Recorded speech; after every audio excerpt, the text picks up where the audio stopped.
بسم اللہ الرحمن الرحیم۔ شروع اللہ کے نام سے جو نہایت مہربان بڑا رحم کرنے والا ہے۔ قیمتی سفارش۔ نجاشی امام جعفر صادق علیہ السلام کا ایک محب تھا اور احواز کا حاکم تھا۔ اس کا ایک شیعہ ملازم امام جعفر صادق علیہ السلام کی خدمت میں حاضر ہوا اور اس نے کہا، مولا، مجھے ٹیکس اور لگان قیمت میں نجاشی کو 10,000 درہم ادا کرنے ہیں، لیکن میرے پاس اتنی بڑی رقم موجود نہیں ہے اور میں ادائیگی کے قابل نہیں ہوں۔ نجاشی آپ کا شیعہ ہے، مومن شخص ہے اور اہل بیت کا مطیع اور محب ہے۔ آپ اس کے نام پر سفارشی رخ کا تحریر فرمائیے تاکہ وہ مجھے یہ لگان معاف کر دے۔ امام علیہ السلام نے اس کے نام ایک سفارشی رخ کا تحریر کیا جس میں آپ نے فقط یہ الفاظ تحریر فرمائے، اپنے بھائی کو خوش کرتا کہ خدا تجھ سے خوش ہو۔ اس شخص نے حضرت کا وہ رخہ لیا اور سیدھا حاکم احواز نجاشی کے پاس گیا۔ جب وہ اپنے کاموں سے فارغ ہو گیا تو اس سے امام کا خط دیا اور کہا، یہ امام صادق کا خط ہے۔ نجاشی نے آپ کے خط کا بڑا احترام کیا اور چوم کر آنکھوں سے لگایا۔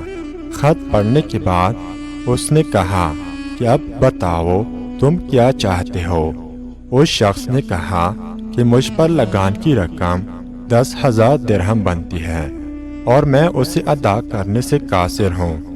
نجاشی نے لگان کا رجسٹر منگایا اور تحصیلدار سے کہا کہ اس کا لگان میرے کھاتے میں ڈال دو اور صرف اسی پر اکتفا نہ کرو، اس کے آئندہ سال کا لگان بھی قبل از وقت میرے کھاتے میں ڈال دو۔ پھر اس نے کہا، اب بتاؤ کیا تم خوش ہو؟ اس شخص نے کہا، جی ہاں میں راضی ہوں۔ بعد ازاں نجاشی نے حکم جاری کیا کہ اسے ایک گھوڑا، کنیز، غلام اور بہترین لباس دو۔ جب اس سے ہر چیز مل گئی تو نجاشی نے کہا، اب تم راضی ہو؟ اس شخص نے کہا، جی ہاں میں راضی ہوں۔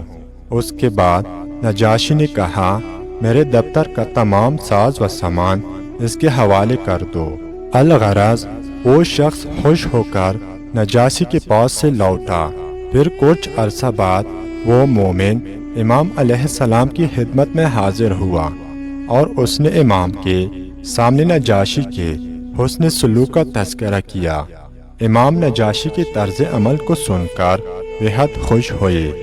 اس شخص نے کہا، مولا، معلوم ہوتا ہے کہ نجاشی کی طرز عمل سے آپ کو بھی خوشی ہے۔